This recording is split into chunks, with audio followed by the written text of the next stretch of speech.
Qızıl rəng bürüyür təpəni, düzü. Düşür təbiyyətə ata, ana qurban olum o gözəl payızın izi. Ötür durnaların qərib nəğməsi, coşqun bulaqların qaynayın səsi, xəzan yerlərinin soyuq nəfəsi. İndirir yaylaqdan arana bizi, düşür təbiyyət atağına qurban olum o gözəl payızın izi. Gəlir min avazlı, gəlir min səsli, çal çağır məqamı, gözəllik fəsli. Qəlbi toy arzulu, şənlik həvəsli. Nişanlı qızların yol çəkir gözü, düşür təbiyyət ata, ana qurban olum o gözəl payızın izi.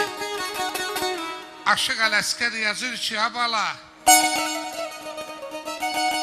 vaxt ötəcək, ömür yetəcək başa, hörmət qoy hamıya, hörmətlə yaşa. Füzulinin qəzəlində, ömrün axır əzəlində, Azərbaycan gözəlində daşqın gözü qalan qocalarımı, dost qardaşın ocağında, yaşıl dağlar qucağında, yaxşı insanı sorağında heç olan da qocalarımı, iki sevən qəlb görəndə, gözəl oğlan qız görəndə, açıq qəplə sevişənlər illər keçsə görən qocalarımı, gözəl məclislərdə hikmət dolu söz tapması, ay gözəl 34 il gözəl varlıq.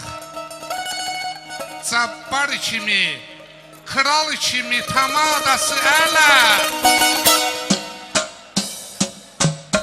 olan eldə, ələ, qocalarımı,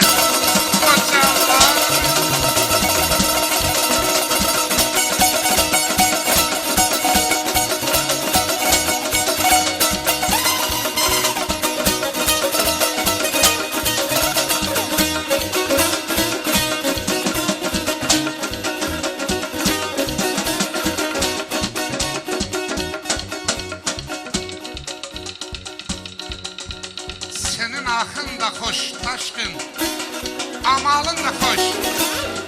Dağla sinəmizi, dağla kərəmi, nakam eşqinə yaman ağlayırsan, ağla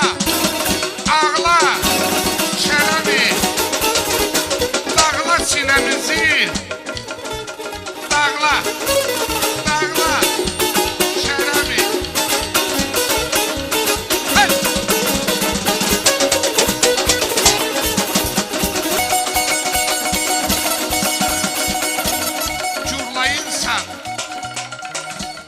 Curla belə, çax belə, qəlbimizə süzül belə, ağ belə, fəryadınla yandır belə, yak belə, o gedən kərvanı saxla, kərəmi, dağla sinəmizə daşqın, ələ, dağla.